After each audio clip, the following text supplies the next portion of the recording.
여러분을 핍박하는 사람들을 축복하십시오. 그들을 위해 복을 빌고 저주하지 마십시오. 기뻐하는 사람들과 함께 기뻐하고 슬퍼하는 사람들과 함께 슬퍼하십시오. 서로 한 마음이 되십시오. 교만한 마음을 품지 마십시오.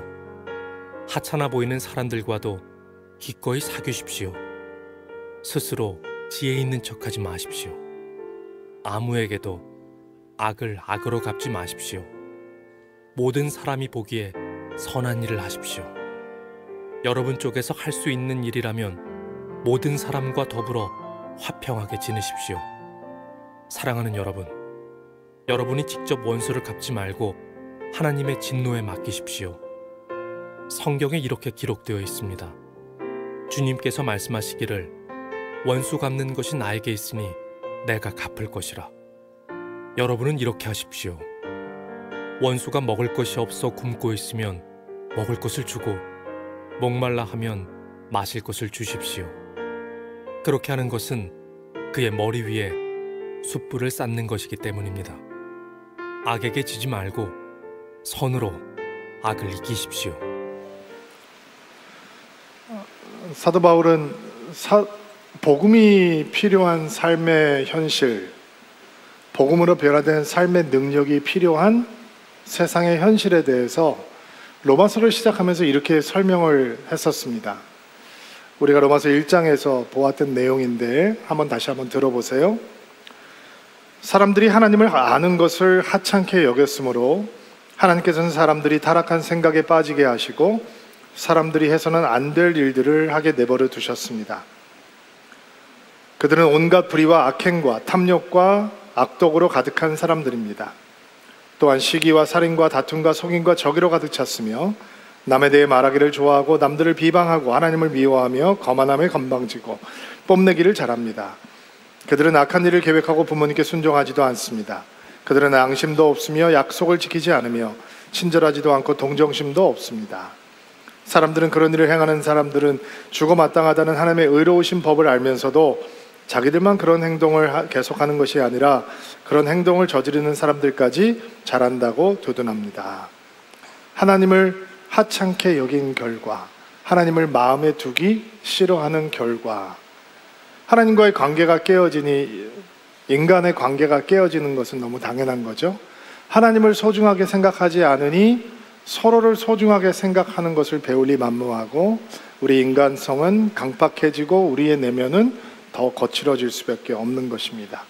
성경은 그런 시대를 향해서 악이 관영하는 시대다라고 얘기를 하죠. 세상이 그렇기에 복음이 필요한 것입니다. 세상이 그렇게 악이 관영하기에 성도들은 복음의 능력을 충만하게 붙들어야 되는 것입니다. 저는 제가 복음에 대한 확신이 필요할 때 복음을 제대로 전해야 되겠다, 교회가 살아있어야 된다라고 하는 마음이 다시 굳어져야 될 때 하는 행동이 몇 가지가 아닌데 그 중에 하나는 오밤중에 일어나서 사람들이 많이 노는 장소를 가보는 겁니다. 이번 주 금요일날 밤에 잠이 안 들어서 토요일날 아침에 일찍 셀장 모임이 있기 때문에 어차피 일찍 일어나야 되는 거 그냥 잠자리에 누워있다가 어차피 잠이 안 와서 3시 반, 4시 정도 됐을 때 이태원으로 차를 몰고 갔습니다. 그 시간대 이태원에 가면 뭐가 있느냐, 이제 클럽에서 술집에서 술을 먹고 놀던 사람들이 다 나와서 집으로 돌아가기 위해서 이제 길거리에 나와 있는 시간이 바로 그 시간입니다. 이태원을 운전을 하고 다니는데 제 눈앞에 드러난 것은 흐느적거리는 젊은이들, 쓰러져 있는 사람들, 그리고 그때 사람이 얼마나 많이 이태원에 있냐면 경찰이 와서 교통 정리를 해줘야 될 정도로 사람이 붐비는 시간입니다. 여기저기 엎드려서 토하고 있는 사람들, 그들을 등뜨리고 있는 사람들, 인사불성이 돼 있는 젊은이들 제 눈앞에 들어오기 시작했습니다.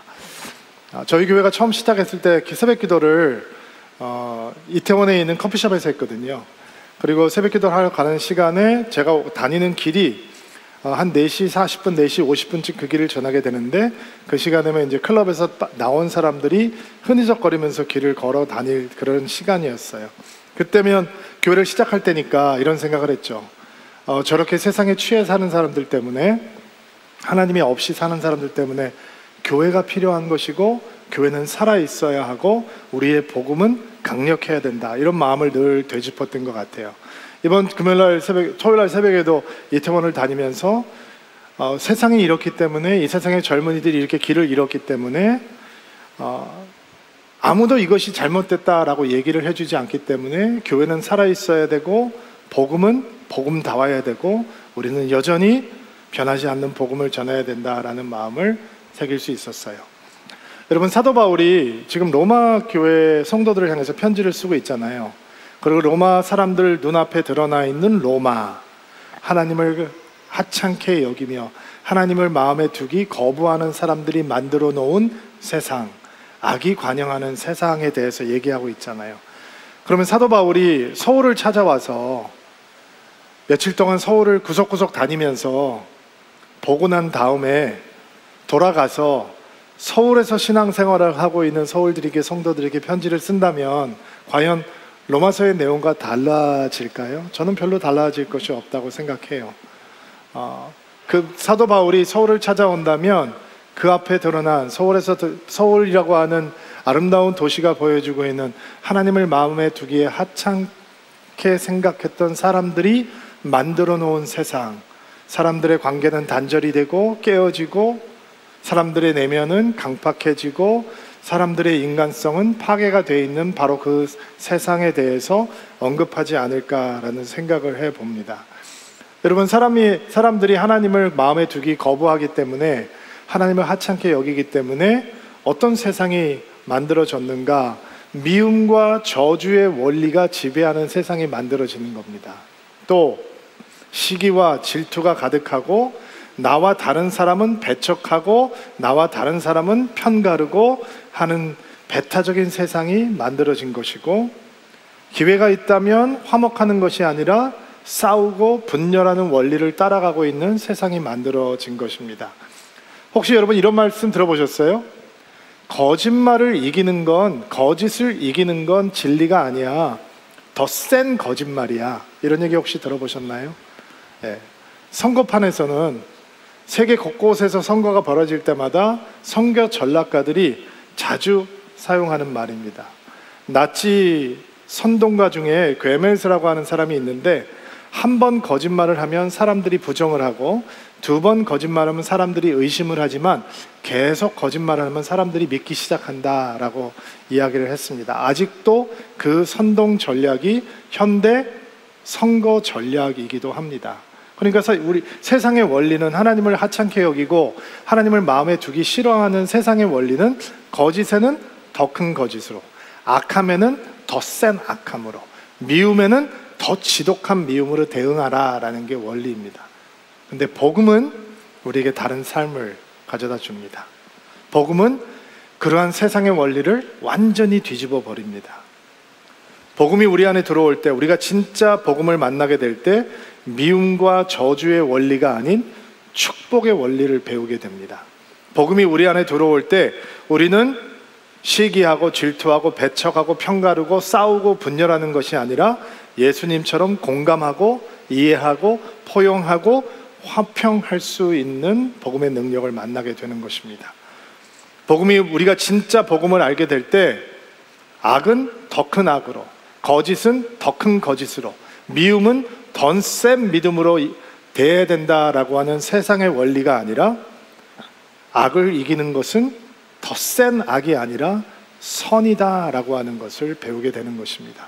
오늘 이 사실들을 하나씩 묵상하면서 복음의 능력을 만나보는 시간을 가지려고 합니다. 14절 말씀 같이 한 목소리를 읽을게요. 시작. 여러분을 핍박하는 사람들을 축복하십시오. 그들을 위해 복을 빌고 저주하지 마십시오. 복음의 능력은 악이 관영하는 시대를 살아가고 있는 성도들에게 좌절하지 않고 낙심하지 않고 용기를 가질 수 있게 도와준다는 겁니다. 어떤 용기냐? 악에 동화되지 않을 수 있는 용기입니다. 악과 맞서 싸울 수 있는 용기입니다. 복음의 능력은 악의 거센 도전 앞에서 악과 똑같이 행동하거나 똑같이 생각하는 것이 아니라 악과 다르게 복음을 따라 생각하고 복음을 따라 행동하게 해주는 것이 복음의 능력입니다. 복음은 우리가 원수를 향해서 가지고 있는 시선을 바꿔줍니다. 원수라는 얘기가 좀 너무 세죠. 그러면 좀 순화해서 바꿔봅시다. 원수까지는 아니어도 좀 우리의 마음을 불편하게 하는 사람, 자주 만나고 싶지 않은 사람, 어디 길거리에서 만나면 제발 나 모른 척하고 지나가 줬으면 좋겠는 사람, 이런 사람 한두 명씩은 있잖아요.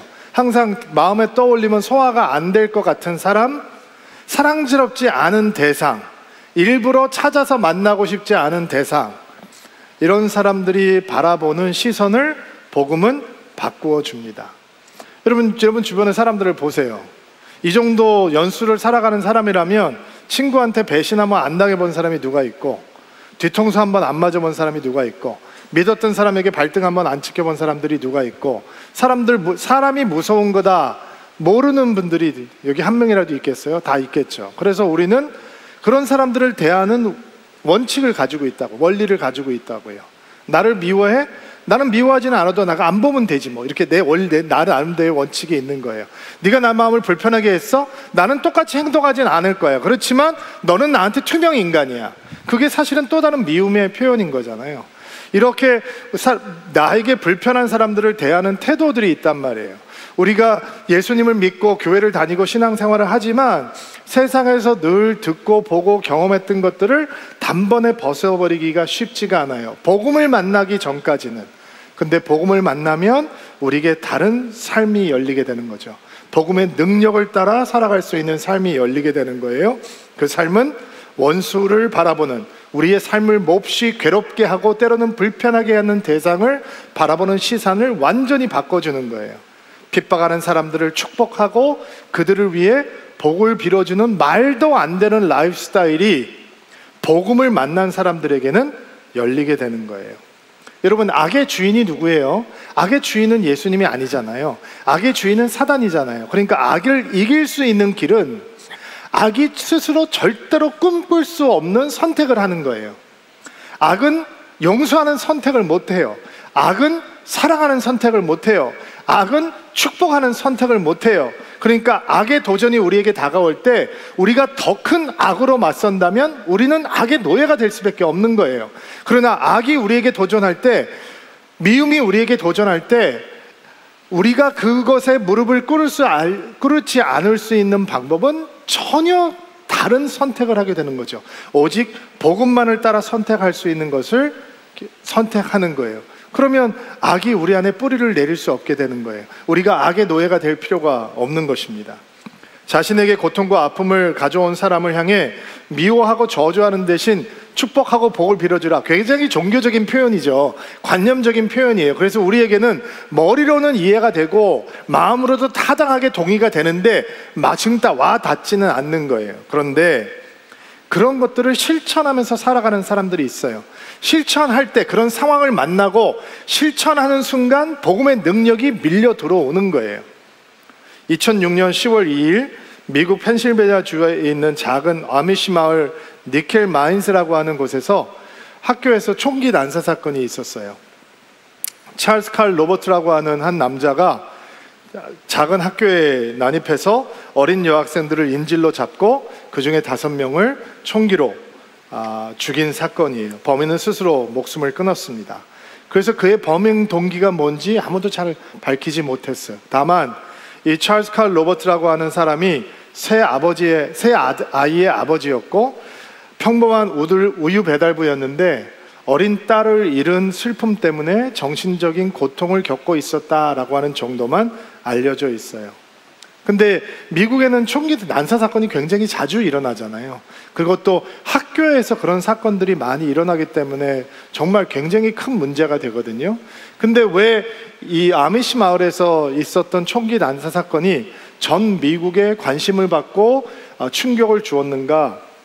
왜냐하면 사건 후에 믿음의 공동체인 아미시 사람들이 보여준 행동 때문이에요. 사건이 터지고 아미시 그 피해 학생들의 부모들은 누구를 제일 먼저 찾아갔는지 아세요? 그 범인의 어머니와 범인의 가족을 먼저 찾아가요. 그리고 용서를 베풀어 주고 그 가족들을 지원해 주기 시작했어요. 범인의 어머니를 가장 먼저 찾아간 사람들은 피해자 자녀였던 피해자들의 부모님들이었다고 해요. 그 어머니의 인터뷰가 아직도 유튜브 영상에 띄어 있거든요. 내 아들이 저 사람들의 꽃다운 자녀들의 삶을 앗아갔는데 나를 위로해주고 나를 사랑해주고 나를 용서해주고 이런 게 어떻게 가능한가라는 게 그냥 공주팡 방송을 타고 미국에 퍼지게 되었어요. 아미시 사람들이 굉장히 독특한 신앙을 가지고 있는 사람들이거든요. 현대 문명을 거부하고 옛날 라이프스타일을 고집하고 철저하게 공동체 생활을 하면서 신앙을 지키려고 노력하는 사람들인데, 때로는 그것 때문에 조롱의 대상이 되기도 해요.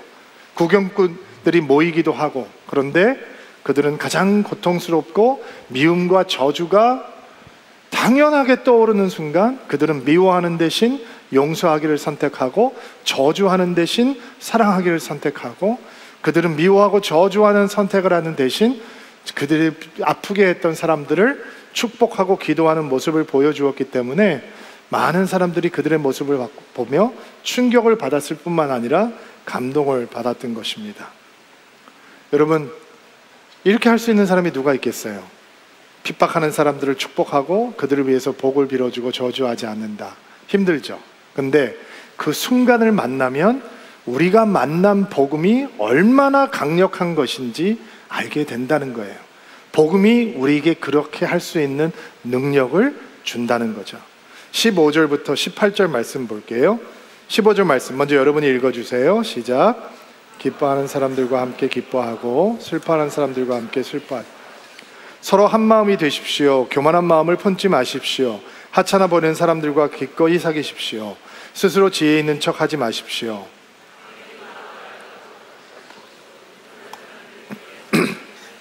18절 다 같이 할 수 있는 일이 있다면,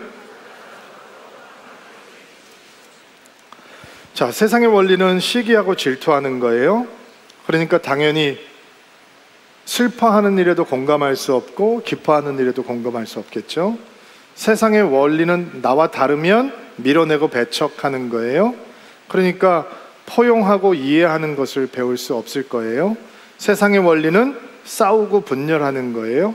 그러니까 화목해하고 화평케 하는 것은 세상 사람들의 관심이 아니에요. 복음의 능력, 하나님을 하찮게 여기고 하나님을 마음에 두기 싫어했기 때문에 생기게 된 사람들의 내면이 강팍해지고 인간성이 파괴되고 그 결과로 사람들의 관계가 다 무너져 버렸는데, 그 가운데서 어떻게 복음의 능력이 드러나는가? 예수님처럼 공감하고 예수님처럼 포용하고 예수님처럼 화목해하는 일이 복음의 능력을 통해서 나타난다는 거예요. 여러분, 사람들과 어떻게 친해져요? 여러분 학교 가서 여러분 새롭게 친구들을 사귀실 때, 나는 여호수아야, 너 이름 뭐니? 나는 이런 사람이야. 오늘 너를 보니까 너는 참 좋은 점이 많은 아이구나. 난 너랑 친하고 싶어. 너한테 배울 점이 많은 것 같아. 이러면서 사귀나요? 그렇지 않잖아요.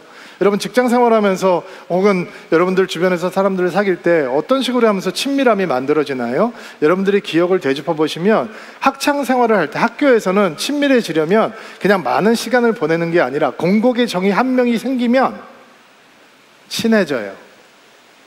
누군가를 같이 공격하고 비판하고 험담하면 끈끈한 우정이 만들어져요. 우리만 간직할 수 있는 비밀이 생기는 거예요. 전우애가 싹 트는 거예요. 직장 생활도 마찬가지예요. 직장 생활에서 누군가에 대해서 험담하기 시작. 그게 뭐 상관이 됐건 아니면 동료가 됐건 누군가에 대해서 막 이렇게 얘기를 하고 하면 우리가 같은 배를 타고 있구나 라고 하는 동지의식이 생기기 시작하는 거예요. 여러분이 동창회를 갔어요. 막 재밌게 밥을 먹고 떠들고 있다가 언제 시너지가 확 올라가느냐, 그 자리에 참석하고 있지 않은 어느 누군가에 대해서 근데 말이야 걔 있잖아 라고 하면서 가십이 시작될 때 너무 밥도 맛있어지고 대화도 재밌어지는 거예요. 그래서 동창회 가면 사람들이 제일 망설여지는 시간이 언제냐? 화장실 가는 시간이에요. 왜냐면 내가 없어지는 순간 근데 말이야 여수와 걔도 말이야 이렇게 얘기할 거 뻔히 알기 때문에. 그러니까 사람들이 어떻게 친밀함을 만들어 가는가, 건강하게 서로를 알아가며 서로를 닮아가며 서로를 격려하면서 친밀함을 만들어가는 게 아니라 누군가 제3의 대상을 정해놓고 그 사람에 대해서 끊임없이 얘기하고 험담하고 가십하면서 끈끈하게 만들어간다고요. 근데 그런 사람들이 갑자기 교회를 오게 됐어요. 신앙생활을 시작하게 됐어요. 그럼 신앙생활에서 어떻게 친밀한 우정들을 만들어가요? 저는 이제 교회를 다니게 됐습니다. 세상에서 사람들을 알아가던 기술들 다 버리겠습니다. 이제 나는 당신을 더 뜨겁게 알고 싶습니다.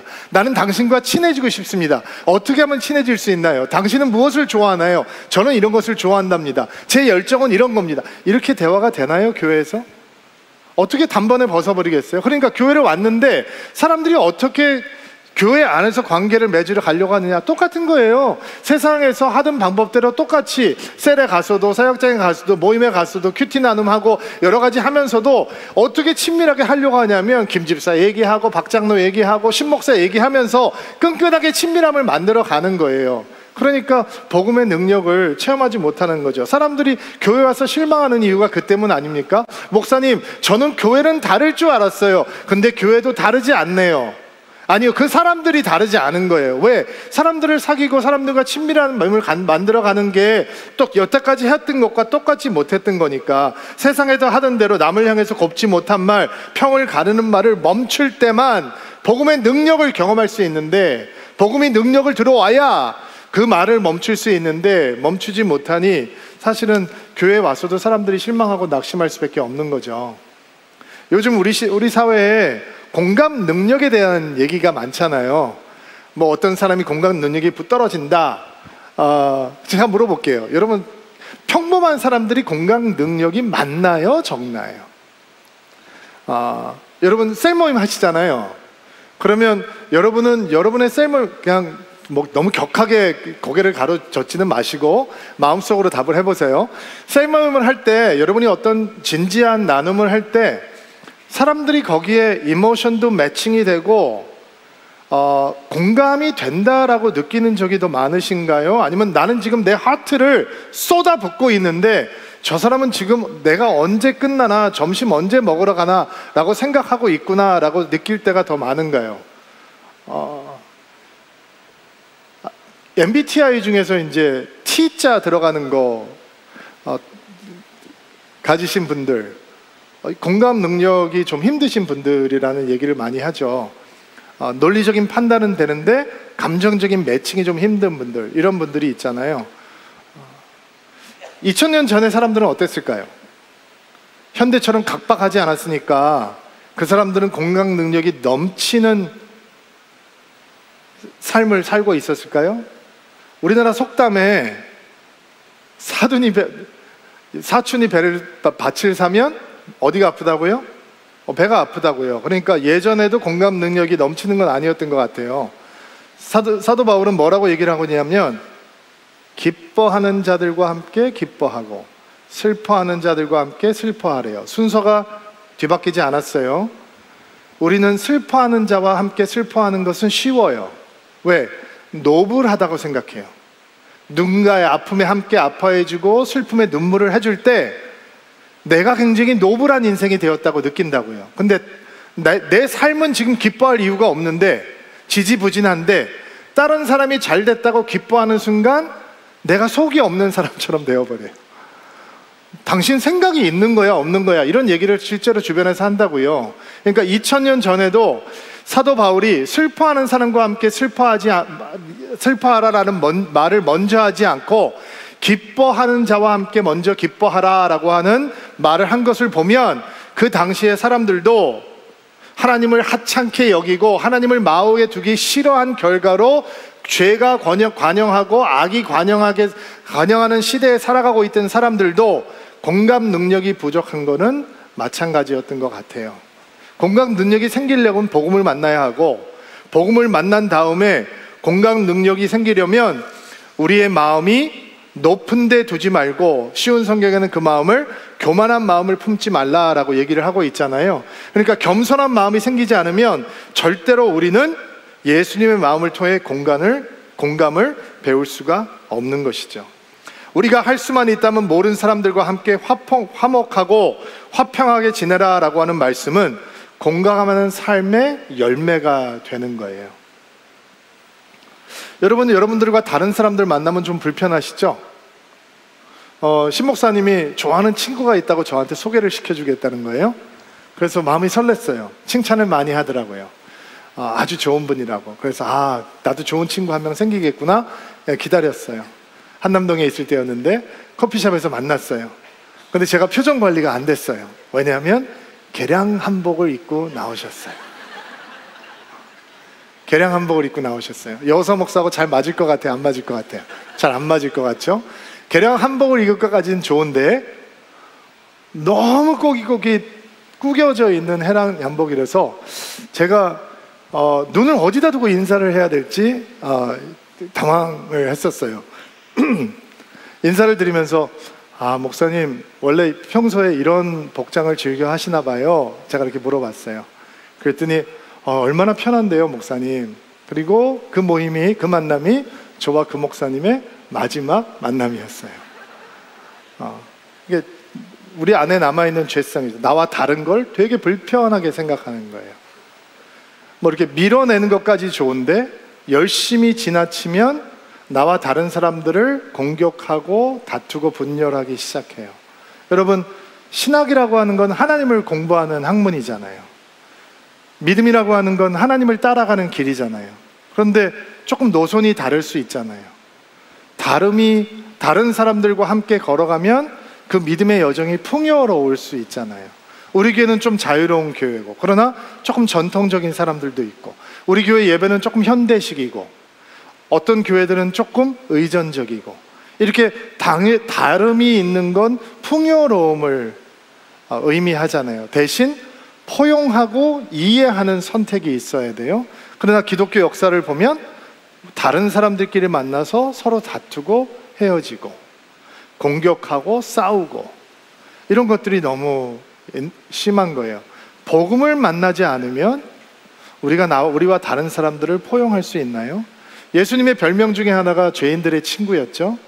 예수님께서는 죄인들의 친구가 되어주셨어요. 그러나 예수님은 죄를 용납하지는 않으셨어요. 예수님은 죄를 미워하셨어요. 그러나 죄인들은 사랑하셨어요. 그러니까 우리도 그 길을 따라야 되는 것이죠. 많은 사람들이 기독교에 대해서 가지고 있는 오해 가운데 하나가 기독교는 동성애자들을 혐오한다라는 거예요. 절대로 그렇지 않아요. 우리는 그들을 혐오할 자격이 없어요. 우리가 죄인인데 또 어떤 죄인을 혐오하겠어요? 우리는 동성애라고 하는 죄를 반대하는 거예요. 그 죄만 반대하는 게 아니에요. 모든 종류의 성적 방종, 성적 타락을 우리는 반대해요. 그러나 그들을 정죄하고 판단할 수 없어요. 나도 죄인이니까. 그래서 예수님께서 죄를 미워하시고 죄인들을 사랑하신 것처럼 우리는 죄를 거부하고 죄인들을 사랑해야 해요. 그런데 왜 기독교가 동성애자들을 혐오한다라고 하는 오해가 생겼는가? 목사들 잘못이죠. 우리가 예수님처럼 죄를 거부하고 미워하고 죄인들을 사랑하는 메시지가 아니라 죄인을 미워하고 죄에 대해서는 말도 하지 않는 비겁한 선택을 했기 때문에 세상에 오해가 생긴 거라고 생각해요. 여러분, 우리와 다른 사람들을 만날 때 우리가 할 수 있는 일은 예수님처럼 포용하는 거예요. 그들의 친구가 되어주는 거예요. 그들을 이해하는 선택을 하는 거예요. 그들과 함께 분열하고 싸우는 것이 아니라 그들과 함께 화목하고 화평케 하는 삶을 추구하는 거예요. 세상의 원리와 복음의 원리는 달라요. 복음의 원리는 언제나 예수님처럼 공감하고, 슬퍼하는 자들과 함께 슬퍼하고, 기뻐하는 자들과 함께 감사하고, 그리고 우리와 다른 자들을 이해하고 포용하며 우리와 불편하게 하는 자들과 화평케 할 수 있는 것이 복음이 우리에게 가져다 주는 능력입니다. 이 능력이 여러분 가운데 충만하게 되기를 주의 이름으로 축복합니다. 추석이 다가오고 있잖아요. 공감이 필요한 사람들, 포용이 필요한 사람들, 화평케 하는 사역이 필요한 친척들을 여러분들이 만나게 될지도 몰라요. 오늘 말씀 기억할 수 있게 되기를 바랍니다. 19절로 20절 말씀 읽어봅시다. 19절로 20절 말씀 읽어주세요. 시작. 여러분이 직접 원수를 갚지 말고 하나님의 진노에 맡기십시오. 성경에 이렇게 기록되어 있습니다. 주님께서 말씀하시기를 원수 갚는 것이 나에게 있으니 내가 갚을 것이라. 여러분도 그렇게 하십시오. 원수가 먹을 것이 없어 목말라 하면 마실 것을 주십시오. 그렇게 하는 것은 그의 머리 위에 숯불을 쌓는 것이기 때문입니다. 아멘. 자, 하나님을 아는 것을 하찮게 여기고 하나님을 마음에 두기를 싫어하는 결과 우리의 내면이 강팍해지고 인간성이 파괴되고 인간관계가 다 깨어지고 악이 관영하고 죄가 관영하는 시대가 되었어요. 그 악의 거센 도전 앞에서 우리가 기억해야 되는 것이 있어요. 우리가 하지 말아야 될 것을 알아야 되고 우리가 반드시 해야 될 것을 알아야 해요. 그러면 악의 파도가 거세지면 거세질수록 우리가 하지 말아야 되는 것은 무엇인가? 하나님의 영역을 침범하는 거예요. 하나님의 영역을 침범한다는 게 무슨 말이냐? 내가 내 스스로 복수하려고 하는 거예요. 왜 그것이 하나님의 영역에 침범하는 것이냐? 복수하는 것은 내게 있다라고 주님께서 말씀하셨으니까. 여러분, 원수 갚는 것이 내게 있다, 하나님께서 왜 그렇게 말씀하셨을까요? 왜냐하면 우리는 받은 만큼 돌려주지 못하기 때문이에요. 우리는 정의롭지 않아요. 우리는 공의롭지 않기 때문에 원수를 갚으면 이 원수를 갚는 사이클이 끊임없이 반복이 되게 되어 있어요.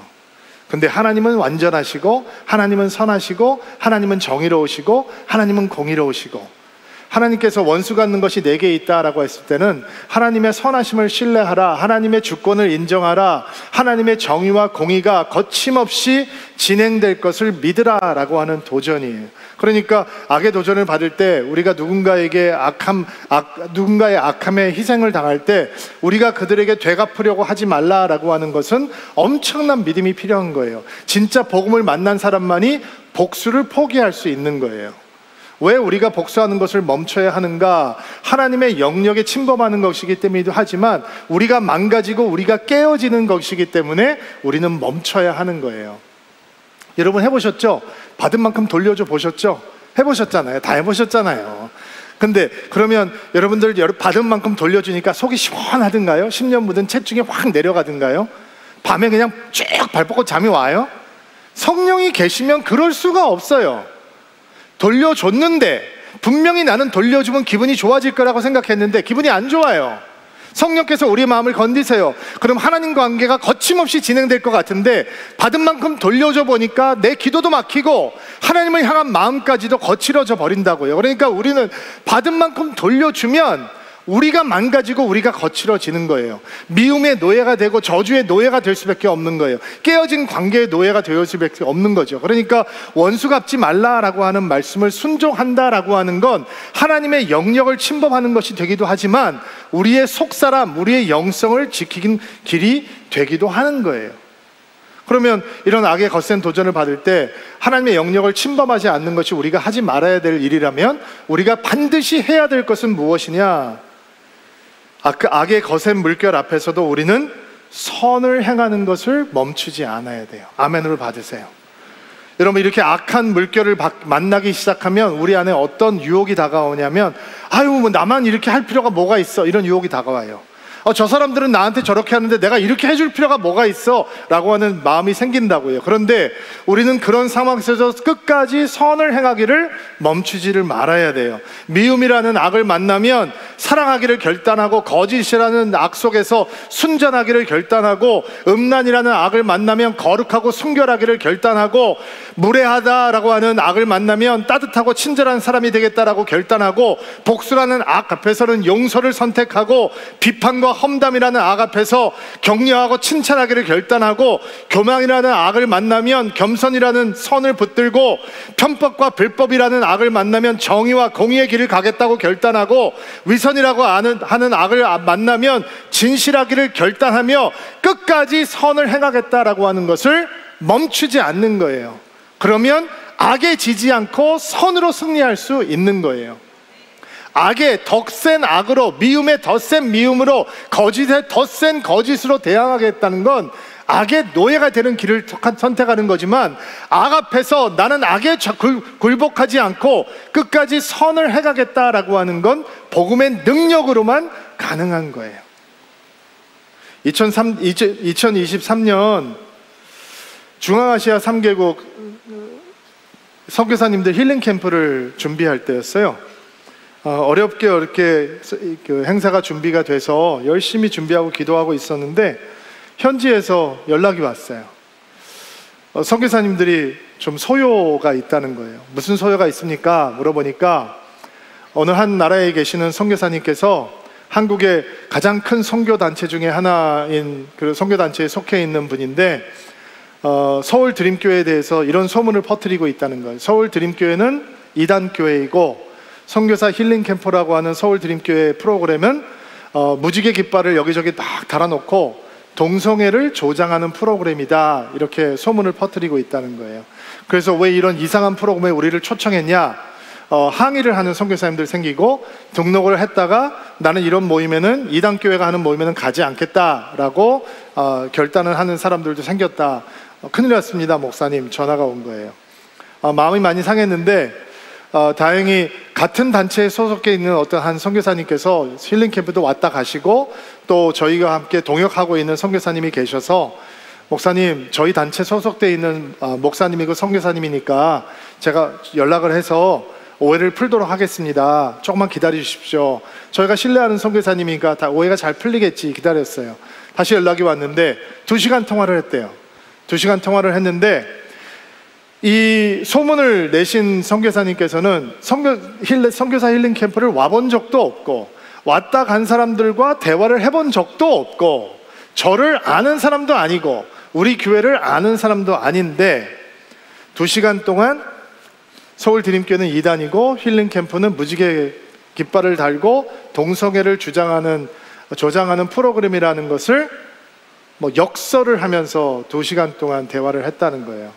2시간 대화를 한 다음에 결론은 똑같은 목사이고 똑같은 선교사인데 어떻게 이렇게 인간됨이 파괴된 사람이 선교지에 있을 수 있는지 저도 정말 너무 죄송합니다 목사님, 도움이 안 돼서 죄송합니다 라는 말로 전화를 끊게 됐어요. 여호사 목사가 화가 났을까요? 안 났을까요? 많이 났죠.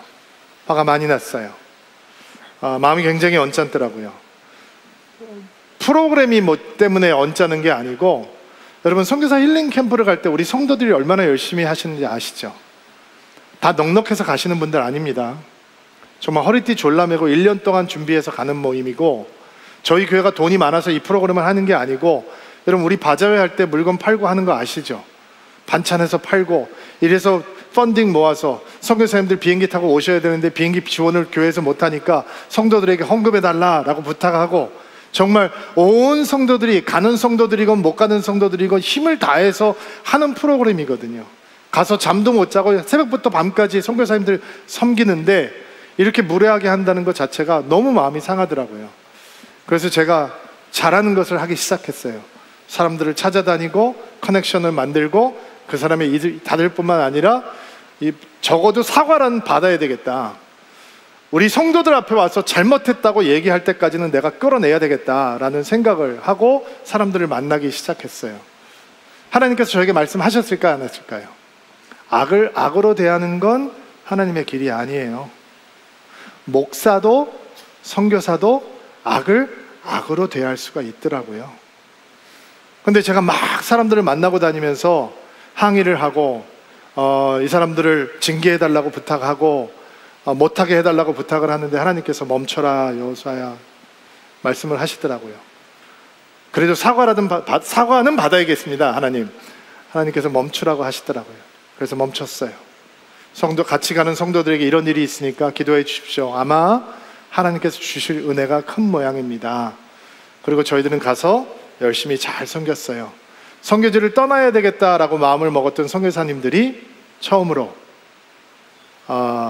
선교지에 머물겠습니다 결단하는 경우도 있고, 제가 선교사님들에게 편지를 100통 넘게 받았는데 정말 눈물 없이는 볼 수 없는 감사와 감동의 내용이 그들 편지 안에 들어있었어요. 감사한 거죠. 악을 악으로 되갚지 않고 악을 선으로 갚으니까 하나님께서 역사를 하셨다고 믿어요. 근데 제가 이 일을 해결하려고 막 여기저기 선교사님들을 찾아다니고 선교사님들을 만나고 하니까 감사한 건 뭐냐면 이전 이런 일이 적게는 없었던 놀라운 선교 네트워크가 만들어졌어요. 그리고 선교사 힐링 캠프를 더 많이 알릴 수 있는 기회가 되었어요. 올 7월 달에 미국 LA에서 세계 방방곡곡에 퍼져 있는 한인 선교사님들이 모이는 선교 대회가 있었거든요. KWMC라고 하는 대회가 있었어요. 제가 가서 강의도 하고 선교사 힐링 캠프를 소개하고 이런 시간을 가졌는데, 제가 도착을 하니까 여러 선교 단체 선교사님들이 저한테 이런 말씀을 하시는 거예요. 목사님 기다리고 있는 사람들 많습니다. 아마 자기 나라에 와서 선교사 힐링 캠프 해달라고 부탁하는 분들이 많을 텐데 잘 조절하셔야 될 겁니다. 저들은 뭐 초청해 주시면 얼마든지 가죠. 이런 대화가 이어졌어요. 선교사님들을 만나기 시작하는데 아니나 다를까 아프리카에서, 아시아에서, 중동에서, 남미에서, 중미에서 우리 서울드림교회 와서 힐링 캠프를 해달라는 사람들이 너무너무 많이 있는 거예요. 우리가 유명한 교회도 아니고 우리가 그렇게 큰 교회도 아니고 어떻게 우리들에 대해서 듣고 우리도 좀 찾아와 줄 수 있느냐, 서울드림교회가 와서 우리나라에서 힐링 캠프를 해줄 수 있느냐 물어보기 시작하는 거예요. 제가 잊을 수 없는 눈동자가 있는데, 제가 강의를 끝나고 질문을 받는데 한 젊은 선교사님이 이쪽에 앉아 계시다가 손을 들고 여호사 목사님 질문이 있습니다. 손을 들더라고요. 말씀해 보세요. 얘기를 하니까 발칸반도에서 온 선교사입니다. 그러면서 말을 잇지를 못해요. 3년 동안 열매가 하나도 없습니다. 저만 그런 거 아닙니다, 목사님. 5년 된 선교사님도 열매가 하나도 없습니다. 10년 된 선교사님도 열매가 하나도 없습니다. 발칸반도는 그런 곳입니다. 근데 목사님, 서울드림교회가 이런 곳에서도 힐링 캠프 해주실 수 있습니까? 저는 이런 생각을 했어요. 우리가 뭐라고 저런 존귀한 사람들을 섬길 기회가 우리에게 주어지지?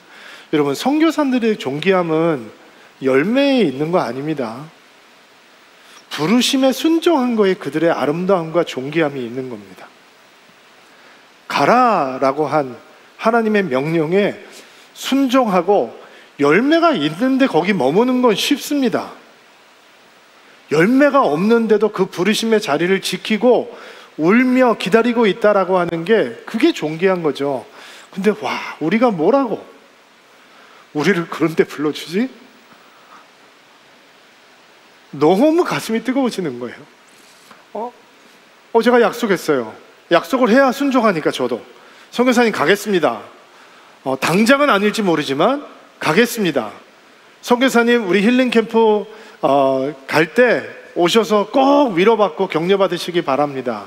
여러분, 제가 여러분에게 질문할게요. 여호사 목사가 쌈딱이 돼가지고 여기저기 찾아다니고 그 선교사 본국으로 송환해라, 이 사람 인간성이 파괴된 사람이다, 이 사람은 사역자 자격 없다, 목사 자격도 없다, 선교사 자격도 없다, 거짓말장이 아니냐, 이렇게 거짓말하는 사람들이 어떻게 복음을 제대로 전할 수 있겠냐, 이 사람 끌어내릴 때까지 막 여기저기 중요한 사람들 찾아다니고 부탁하고 했다면 해냈겠죠?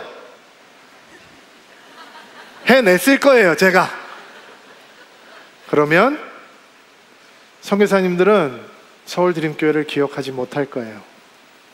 여호사 목사 쌈딱이래, 얘기 들었어? 저기에 한번 붙으면 물지 않는 불독이야, 뭐 이런 얘기 나왔을지 몰라요. 근데 악을 만났는데 악을 악으로 대하지 않고 악을 선으로 대하니까, 그러면 여러분, 우리가 특별한 사람들입니까? 제가 특별해서 그런가요? 아니요. 복음의 능력이 악을 만나도 악으로 대하지 않고 선으로 대하는 능력을 우리 안에 주는 것입니다. 여러분, 세상을 살아가다 보면 아마 나도 악하게 대하고 싶다, 나도 미움으로 대하고 싶다, 나도 저주로 대하고 싶다라는 사건들을 간혹 만나게 될 것입니다.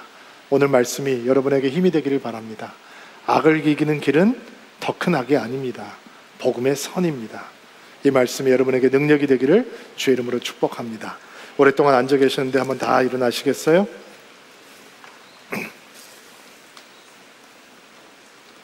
가슴에 손을 얹고 안수하시고요. 여러분을 축복하고 기도하겠습니다. 하나님, 오늘도 주의 말씀을 아멘으로 받습니다. 세상은 미움과 저주의 원리로 돌아갑니다. 미워하며 힘을 받고 저주하며 힘을 얻습니다. 그런 세상의 악과 똑같이 생각하고 똑같이 따라 행동하지 않을 수 있는 용기가 사랑하는 드림인들에게 임하는 복된 주일 되게 하옵소서. 다르게 생각하고 다르게 행동할 수 있는 용기를 주옵소서. 우리를 박해하는 자를 축복하고 사랑스럽지 않은 자들을 축복할 수 있는 복음의 능력을 부어주시옵소서. 세상은 시기하고 질투하고 나와 다른 사람들을 배척하고 싸우며 분열하며 힘을 얻습니다. 그러나 예수님의 마음을 품기를 소망합니다. 예수님의 마음을 따라 공감하고 슬퍼하는 자들과 슬퍼하며 기뻐하는 자들과 기뻐하며 감사하고 우리와 다른 자들을 포용하고 이해하고 다르기 때문에 더 풍요로움을 누리고 싸우면서 힘을 얻는 것이 아니라 화평케 하는 자가 되어 복음의 능력을 누리는 믿음의 사람들 되게 하옵소서.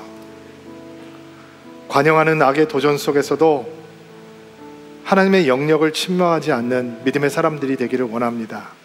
되갚지 않겠습니다. 그것은 우리의 영역이 아닙니다. 우리는 주님의 선하심을 신뢰하고 주님의 정의와 공의를 믿으며 주님의 주권을 인정합니다. 내가 나를 보호하지 않아도 하나님께서 우리를 방어하실 줄로 믿습니다. 악의 도전 앞에서도 끝까지 선을 행하기를 멈추지 않는 믿음의 사람 되게 하옵소서. 악을 더 큰 악으로 이기는 것이 아니라 악을 선으로 이기는 복음의 능력으로 충만하게 하옵소서. 예수님의 이름으로 기도하옵나이다. 아멘.